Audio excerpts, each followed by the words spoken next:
kemény témáról fogunk most beszélgetni, tartsatok velünk, szerintünk mindenki életében megtörtént, vagy lehet, hogy most is megtörténik, ez pedig a szégyen, arról, hogy szégyenbe hoznak minket. Orsi, veled volt ilyen?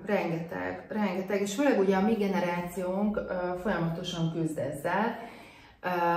Tulajdonképpen arra tanítottak bennünket, hogy nekünk minden miatt szégyenkeznünk kell. Hozzáteszem, hogy én ezt otthonról is sajnos megkaptam, de az iskolában napi rendszerességgel. Tehát napi rendszerességgel ment az a fajta bántás, ami most már elképzelhetetlen, mert reméljük, de például az én lányomnak a generációja kiáll magáért. Tehát ő nem engedi azt meg, hogy őt bántsák effektíve, és kiáll az egész osztály a gyerekek mellett. Egyébként egymás mellett a gyerekek egymás mellett is kiállnak.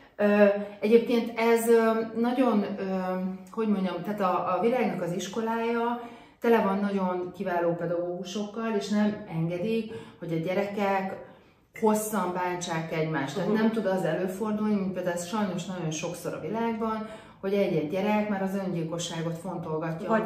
Vagy öngyilkos is lesz. Vagy öngyilkos is lesz, mert annyira sok bántás éri. De amikor én voltam fiatal, Rita, azt kell, hogy mondjuk, mind a ketten magasak vagyunk. Igen, magasak vagyunk, és nagyon-nagyon megszenvedtük ezt több fronton is. Én 13 évesen 180 centi voltam. Most ezt képzeljétek el, hogy 13-12 évesen. Tehát én nagyon-nagyon gyorsan egy nyár alatt nőttem, nem tudom, 40 centit kb. Édesapád is magas. Édesapám is 2 méter magas, és tőle örököltem ezt az alkatot, és ezt a magasságot. Amivel semmi gond nincs igazából, és senkinek sem, tehát hogy te alacsony vagy magas vagy, azzal sincs semmi gond, és szerintem az a legdurvább, mert mind a kettőnket aláztak emiatt, majd ebbe belemegyünk egy picit mélyebben, de írjátok meg ti is kommentben, hogy mit gondoltok erről, vagy veletek. Igen, nagyon kíváncsiak vagyunk egyébként, hogy ti miken mentetek keresztül. Igen, és az, hogy én most így belegondolok utólag, Orsi, hogy ott voltunk két ártatlan cuki kislány, és az, hogy magasra nőttünk, hát hol tehetünk mi arról, és szerintem észre se vettük volna, hogy ezzel gond van, ha nem hívják fel a tanárok erre a figyelmet. Erre a figyelmet, igen. Hát engem folyamatosan bántottak ezzel, illetve én olyan embertelen dolgokat éltem át a középiskolában, amit szerintem soha, de soha senkinek nem szabadna átélnie, és én már a Ritának meséltem erről pár dolgot. Én képzeljétek, hogy 10 évig nem tudtam arról beszélni, hogy hova jártam iskolába, és mi történt velem. Mert annyira, de annyira sok bántásban volt részem, és ezek egyszerűen nem is értettem, hogy miért alakultak ki. Na ez az, hogy egy ártatlan lány, egy ártatlan gyerek. Oda mentem ebbe az iskolába, nem fogom elmondani a nevét, már azóta nem is úgy működik, ahogy akkor. És egyébként én előtte, mivel apukám atomfizikus, ezt nem nagyon tudjátok valószínűleg, de nagyon büszke vagyok egyébként rá. Igen. Miatta nagyon sokat utaztunk, és előtte Kanadában éltünk, és bárhova mehettünk volna, bármilyen iskolába, és itt jön egyébként a szülői döntésnek is sajnos a hosszú távú súlya. Igen. Ők nagyon rosszul döntöttek ezzel az iskolával kapcsolatban, én nem akartam oda menni, abszolút nem hallgattak rám, nem is voltak kíváncsiak a véleményemre, főleg édesanyám.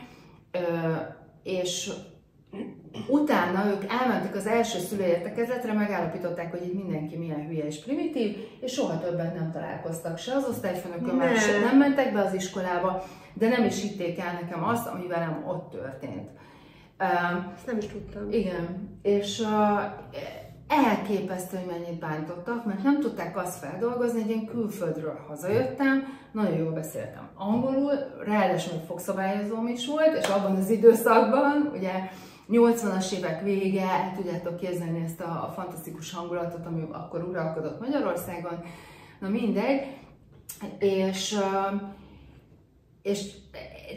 mérhetetlen. De semmiről nem tehetsz a fogszabályozóról. Tehát, hogy arról se tehetek, hogy a magasságodról, a külföldről. A külföldön élsz, természetesen megtanulsz, azt az idegen nyelvet megtanulod, ez alap. Tehát, hogy te egy ártatlan gyerek, egy tinédzser volt. De nem úgy néztek rá. És egyből már az első héten folyamatosan elkezdődött az egész osztálynak a megalázása, illetve külön engem kipécéztek maguknak, és folyamatosan bántottak. Ez az első év vége után megszűnt, és egyszerűen egy oka volt, ezt nem fogjátok elhinni, elment az operába az osztályfőnököm, és ott ült a rokonságunkból valakivel, és ő elmondta, hogy én milyen családból jövök. Ő visszajött, és mondta, de hát miért nem mondtad, hogy XY a nagymama, nagypapa, és mondom, de ne haragudjon, kit érdekel? Mert akkor ő nem csinálta volna velem ezeket a majdnem káromkodtam. Na most majdnem káromkodtam. Döbbenetes, Istenem. És tulajdonképpen azért hoztuk ide nektek ezt a témát, mert igenis ezzel foglalkozni kell. Igen. És mindig végig kell azt gondolnunk, amikor pletykálkodunk egymással, amikor rosszat akarunk valakinek, akkor gondoljunk bele annak a másiknak a helyzetébe. Szóval igen, ezeket nem szabad. És mi nők egyébként tartsunk össze, igen, és támogassuk egymást, és hogyha azt látjuk, hogy valakit bántanak, akár munkahelyi környezetben, akár egy iskolai környezetben, de bárhol mondjuk a gyerekünk elmesél valamit, akkor igenis avatkozzunk be, és próbáljuk meg segíteni az embereknek. Igen, igen. Hát ez egy nagyon nehéz téma, és ráadásul azért is, mert hogyha az ember, ráadásul a mi generációnk abban az időben, amikor ért a bántás, engem is több minden bántás ért a magasságom miatt, vagy én imádtam szavalni, szavalóversenyekre járni, illetve különböző versenyekre jártam. De amikor már így tovább lépett volna például a szavalóverseny, és többen tovább jutottunk, nagyon-nagyon szerettem verset mondani, meg tanulni, akkor azt mondta az osztályfőnököm az osztály előtt, hogy nekem orrhangom van, és hogy én nem mehetek. És mondtam, hogy egyébként egy ilyen nagyon introvertált ember vagyok, és akkor is az voltam kislányként, és én mondtam, hogy de hát én nagyon szeretnék, meg hát szép, tetszett mindenkinek, meg mindig 5-ös voltam magyar irodalomból. És mondta, hogy akkor sem mehetek, mert orrhangom van, és ilyen hanggal nem mondhatok szépen verset. Ez olyan szinten rám nyomta a bélyeget, hogy még későbbiekben gondolkodtam egy műtéten is, amiatt csak szerencsére az orvos lebeszélt. De egyébként még felnőtt koromban is, amikor elkezdtem ugye a médiában szerepelni, meg tévében, rádióban, még akkor is képzeld, Orsi, rá több évtizeddel is visszatért bennem az, hogy én nem szeretem visszahallgatni magam, mert hogy akkor milyen a hangom. Na, ezek borzasztó dolgok. Egyébként nagyon szexi hangod van, itt azt kell, hogy mondjam. És elképesztő, hogy mennyi ostoba megjegyzéssel tudnak ilyen ostorcsapást mérni ránk, és bántani bennünket. Képzeld el, Rita tudja, már mondtam egyébként Ritának, hogy iszonyatosan rossz énekhangú van. Ja, igen, ez jó sztori lesz. Elképesztő. És ugyanígy az öcsémnek is, az öcsém 10,5 hónappal fiatalabb csak, mint én, ezért mi egy osztályba jártunk általános iskolában. Na, és az általános iskolában, hát az se volt egy matyó hímzés egyébként, de a gimi az még ezt is túlszárnyalta. A lényeg az, hogy amikor jött az énekóra, mi imádtunk énekelni. Nem tudom, milyen indítatásban, mi azt gondoltuk az öcsével, hogy hát ilyen kis picik, aranyosak voltunk. Egyébként most is az öcséd is, tehát olyan aranyos emberek vagytok. Köszönjük szépen. Na, és akkor így mi nagyon hangosan énekeltünk az énekórán, és a lánykori nevem az Horváth, és akkor felszólított bennünket a tanár, de tényleg minden énekkorán, hogy a 2 horvát álljon föl és menjen ki az osztályból, mert hogy ez elfogadhatatlan. Ez is ilyen megszégyenítő, abszolút, totál aljas volt, nagyon gáz volt. És képzeljétek el, hogy amikor kimentünk Kanadába, akkor ott kiderült, hogy van egy kórus. És mi annyira vártuk. Annyira aranyosak vagytok. Igen, nagyon izgultunk, hogy felvesznek-e bennünket, és azt mondták, hogy teljesen mindegy, ne izguljunk emiatt. Menjünk és énekeljünk. És mi minden héten 2-szer korán fölkeltünk az öcsémmel, mert ez 0. órában volt ez a kórus, és olyan boldogságot adott nekünk, hogy hihetetlen. És egyébként pont ez a zene, az éneklés, az egy nagyon felszabadító érzés.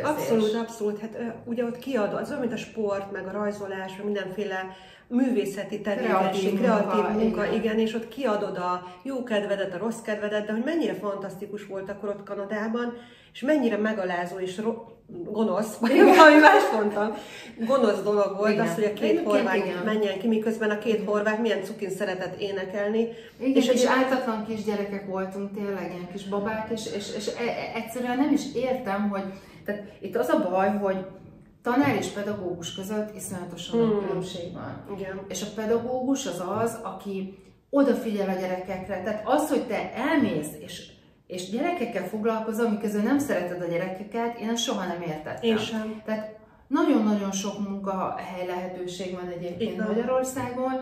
A mai napig egyébként, ha nem ügyvezető igazgató akarsz lenni, vagy vezérigazgató, akkor szerintem elég könnyen el lehet helyezkedni. Tehát nem muszáj tanárnak lenned, ha nem tudsz pedagógussá válni. Így van, nagyon-nagyon fontos, amit mondasz. Nekem volt egyébként erről egy tapasztalatom, amikor én tanítottam majdnem egy évig egy művészeti általános iskolában, és volt egy kisfiú, egy ilyen 10 éves körüli kisfiú, aki ilyen kiemelkedő rajzkészséggel bírt, és tehát olyan szinten kiemelkedő volt, hogy amikor az első rajzát láttam az órámon, akkor így eltátottam a számat, mert fantasztikus, már anatómiai tudással bírt 10 évesen. És a tanáriban pedig más tantárgyakból nem volt annyira kiemelkedő, vagy azt hiszem matekból nem volt olyan kiemelkedő, és a tanárok a tanáriban ott mondták, hogy hát ez az XY gyerek, ez mélyen semmire kellő, nem képes megtanulni a matek lecéseket. Mondták ezt egy művészeti iskolában, ahol az én tárgyam volt a főtárgy. Én tanítottam ugye rajzot, művtörit, ábrázoló geometriát és mindent, ami ott művészeti tárgyak voltak. Mert bocsánat, a matek nagyon-nagyon fontos, de nem az volt a főtárgy, hanem a művészeti tárgyak voltak. És én mondtam, hogy ez a gyerek rendkívül tehetséges, kimagasló, 23 éves voltam egyébként, tehát egy fiatal nő, és mondtam, hogy kimagasló tehetségű, mondtam nekik, hogy nekem és nagyon sokaknak például az vette el a kedvét és az önbizalmát bármitől is, hogy amihez nem értettünk, azt domborították ki, ahelyett, hogy amihez értettünk, azt tették volna fókuszba. Igen. Tehát, hogy egy gyerek, hogyha van egy gyerekünk, vagy keresztgyerekünk, vagy pedagógusként tanítunk, ne azt nézzük, hogy a gyerek nem ért testneveléshez, vagy nem tudom, matematikához, hogyha a gyerek kiemelkedő biológiából, mert lehet, hogy orvos lesz. Így van, és ez azért is fontos, mert ez nem csak az iskolára igaz, hanem a munkahelyi környezetre. Igen. Mert ugye nem érthet mindenki mindenhez. Igen. Én ezt szoktam mondani, én nagyon-nagyon régóta, 25 éves korom óta vezető vagyok egyébként. Nagyon sokféle emberrel dolgoztam, nagyon sokféle csapatot vezettem, de az volt mindig a koncepcióm, hogy megnézem, hogy ki mihez ért. És addig pakolgatom, amíg meg nem találja azt a munkát, azt a munkafázist, amiben ő ki tud teljesedni. Igen. Mert a fluktuáció, amikor állandóan mennek az emberek, az a legrosszabb. Igen. Tehát azt, hogy megakadályoz, egyféleképpen tudod, hogy egyrészt ugye a kiválasztásnál jó embereket veszel fel, jó alapanyagokat, utána foglalkozol vele, tanítod őket, igen. És egyébként, hogyha azt látod, hogy valamiben annyira nem erős, akkor átteszed egy másik pozícióba, semmi nem történik. Igen. Egyébként. Helyet cserél két ember, igen. És mind a kettő hirtelen boldogá válik. És helyére került, igen. Így van. 1000 ilyen tapasztalatom volt.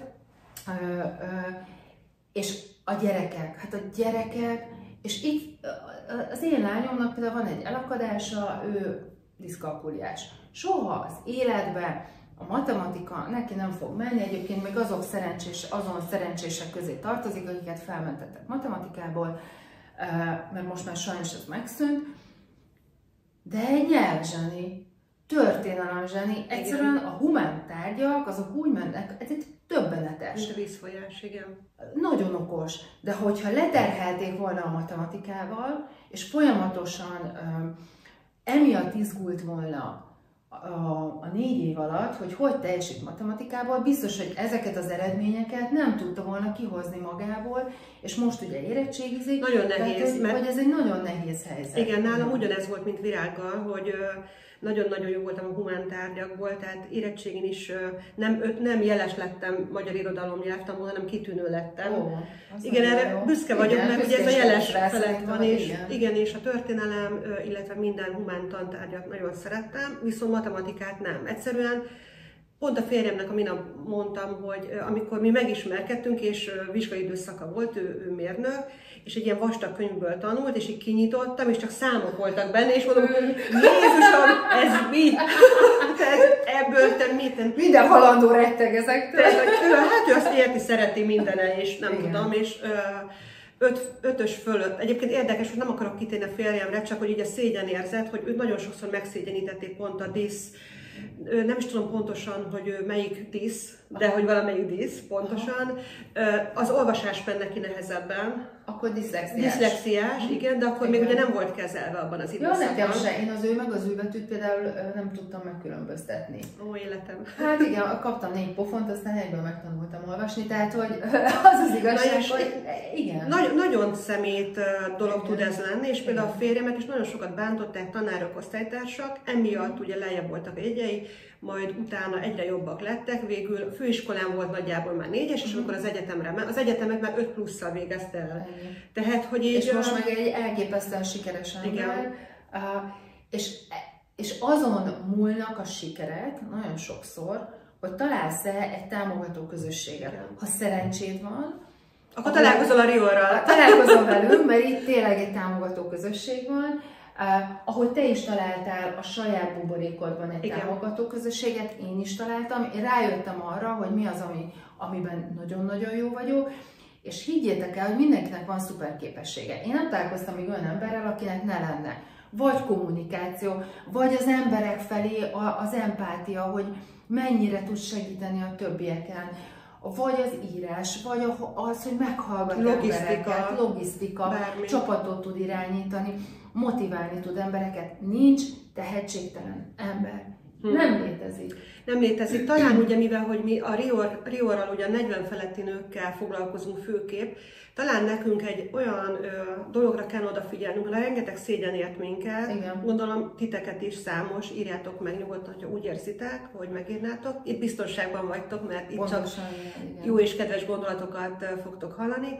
Hogy talán az, hogy kezdjünk el foglalkozni magunkkal, és törődni magunkkal, és kezdjük el megszeretni magunkat, ez nem egyszerű. Nekünk a TikTok csatornánk is erről szól, a klubunk is, a rengeteg fantasztikus szakértőnkkel, érdemes oda is belépni a klubba, mert várunk mindenkit szeretettel. Abszolút, abszolút. És mi az ászlónkra tűztük azt, hogy egyrészt nem fogadjuk el a bántást semmilyen szinten, semmilyen módon sem. Ezen a platformon, a Rior bármelyik platformján mindenkit kizárunk, aki nem kedvesen fordul a többiek felé, mert egyszerűen nem vagyunk rá kíváncsiak, és arra sarkalunk mindenkit, amit egyébként mi is bevezetünk, tehát már régen bevezettünk az életünkbe, hogy ne vegyétek magatokat körbe olyan emberekkel, ne engedjétek be a személyes teretekbe, akik nem a javatokat szolgálják, akik lehúznak benneteket, akik kritizálnak. Tehát olyan nem létezik, hogy építő kritika. Ezt higgyétek el. Tehát ez egy olyan rossz... Az beszólás. Az egy beszólás. Tehát attól én nem leszek boldogabb vagy jobb, ha azt mondják, hogy te figyelj, Orsi, téged nem zavar az, hogy ilyen nagyon kevés hajad van? De képzeljétek el, hogy egész életemben zavart, egész életemben ezt hallgattam, igen, 3 szál hajam van, megszerettem, megszoktam, kész. Ennyi. Ez vagy te, tehát ez vagyok én. Nagyon sokfélék vagyunk. Igen. Én például nálunk a családban mindenkinek, a nőknek mindenki nagymellű. És ezért mi is nagymellűek lettünk a nővéreimmel, nekem is nagy mellem van. Én egyébként mindig szerettem volna kisebb mellett, mert nekem van egy olyan gondolatom afelől, hogy nekem az egy jobban tetszedős a kisebb. Nem mondom el miért, mert nehogy rosszul értelmezze, vagy nekem, de ez van. Ez van. Tehát, hogy ilyenek vagyunk. Én nem leszek alacsonyabb, mindig 180 cm maradok, ha csak nem lesz egy nagyon súlyos gerincfeldülés, akkor összemegyek pár centi, de reméljük, nem? Most kell. Jó, Istenem. De apukám már összement 2 centit, már nem 2 méter. Hát igen, már idősebb korban, de most a tréfát félretéve. Tehát fogadjuk el magunkat olyannak, amilyenek vagyunk. Nagyon sok mindenen egyébként tudunk dolgozni, főleg most tehát edzésen tudjuk formálni a testünket, mert azt tudjuk, hogy a test az olyan, mint egy gyurma, tehát hogy nagyon sok mindent ki lehet hozni. Igen. Egyébként azzal, hogy odafigyel, vagy erről is egyébként sokat fogunk beszélni. De a lelkünket ugye mindenféle klassz szakemberekkel. Csoda szakembereink vannak, és mi is azért jöttünk létre, hogy benneteket építsünk. Igen. Mert közben egyébként eláruljuk, hogy ezekkel a kis ventilálásokkal azért magunkon is segítünk, magunkat is építjük, de a legeslegfontosabb az, hogy boldoggá akarunk tenni benneteket, és ne higgyetek el mindenféle rossz indulatú megjegyzést, ne üljetek föl a rossz indulatú tehát nem csak megjegyzéseknek, hanem helyzeteknek. Igen. Tehát igenis, hogy nem kell elviselnünk például egy olyan főnököt, aki folyamatosan megaláz. Bizony. Tehát 2025 van, lányok, tehát 2025-ben ne tartsunk ott, mint 1980-ban. Pontosan, ma már ugye nem kell elviselned azt a párkapcsolatot, azt a munkahelyet, azt a közeget, azt a baráti társaságot, aki lehúz, és igenis, ennek a generációnak a legnehezebb, mert mi ugye éltünk abban az időszakban, amikor nem nagyon volt erre lehetőség, mert nem volt menő változtatni bármin is. De egyébként, mivel most is élünk, 2025-ben is élünk, és még jobbik esetben 40 év hátra van, tehát az életünk felénél járunk, még igenis lehet változtatni. És nem késő soha nem késő, és arra kellene odafigyelni, hogy egyszer egy pszichológus mondta nekem ezt, és nagyon tetszett, hogy az, aki bánt, az nincs rendben magával. Tehát, hogyha bántalmazást kapsz, akkor gondolj arra, hogy lehet, hogy ő milyen batyukat cipel a hátán, és éppen kiventillál, kimond magából valamit, ami róla szól, nem rólad szól, hanem róla szól. Tehát lehet, hogy ő arra ad mondjuk, nem tudom, okot, hogy a te párkapcsolatodba beleszóljon, lehet, hogy végül kiderül, hogy ő egyedülálló, vagy az ő párkapcsolata rossz. Ezer ok lehet. De ezzel egyetértek, de mégsem értek vele egyet 100%-osan, mert semmi nem jogosítja fel arra, hogy semmi. Így viselkedjen. Semmi. És igenis nyugodtan mondjátok meg. Tehát nem kell nyilván vulgárisan megfogalmazni ezeket a véleményeket, de finoman azért lehet jelezni, hogy átlépett egy határt. Igen, akkor csak az azért nehéz, bocsáss meg, mert én például nagyon introvertált vagyok, én nem fogok szólni. Tudom. Igen, én nem fogok szólni, ha valaki átlépett egy határt, én ignorálom az embert, és akkor így hátrébb lépek 5-öt. Tehát, hogy én például nem fogadom el azt, hogyha valaki velem gonosz, vagy bántalmazó, én akkor kilépek abból a kapcsolatból. Igen, csak nem tudok szólni. Nem tudsz szólni, viszont gondoljátok el, amikor ülsz mondjuk együtt egy szobában 5 nővel, vagy 4 férfi, 1 nő, vagy akármilyen felállásban, és ott van egy ember, aki folyamatosan megkeseríti az életeteket. Akkor igenis valamit tenni kell. Tehát az a legrosszabb, amikor hazamész, és puffogsz magadban, és gyakorlatilag végigviszel egy stresszes folyamatot. Nekem az én vagyok. Én hazamegyek, én puffogok magamban. Nem tudom, egyszerűen azt szoktam mondani a férjemnek, hogy annyi mindent tanultam, annyi végzettségem van, annyi diploma, mindent összegyűjtöttem, de hogy ebben milyen fejlődésképtelen vagyok, hogy hazaviszem és puffogok, és ezért áll be a csípőm, ezért nem tudom. Igen, én nagyon sokáig tűrök, és utána van egy pont, amikor szólok.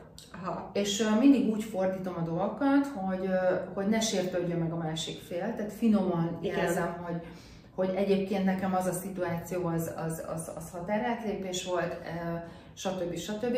Nyilván nagyon fontos az, hogy tehát én olyan dolgokon mentem keresztül, ami miatt már nincsen az a fajta elementáris zsigeri félelem, ami régen bennem volt. Igen, értem. Mert úgy vagyok vele, hogy ha erre az a válasz, hogy kirúglak, akkor szevasz, akkor biztos vagyok benne, hogy találok egy másik munkahelyet, de nem vagyok hajlandó bizonyos helyzeteket eltűrni. Szerencsére nagyon jó munkahelyi környezetben dolgozom, néha vannak nyilván surlódások, de az mindenhol van, de azokat is kezelni szoktam, hogy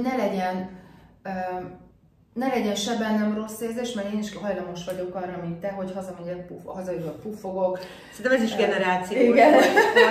Puffogok a férjemnek, hogy magamban. Én is a férjemnek puffogok. Eljátszom 56-szor ugyanazt a szituációt, gondolom, az nektek is ismerős, hogy azt kellett volna mondanom, hogy de miért nem ezt mondtam?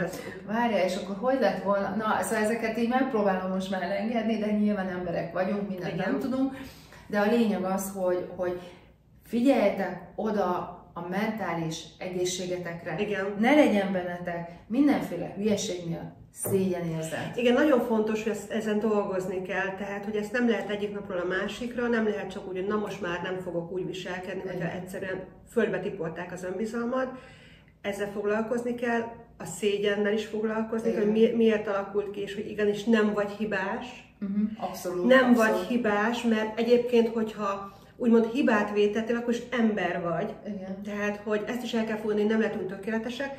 Volt itt egy nagyon jó dolog, amit az Orsi mondott, a határok meghúzása.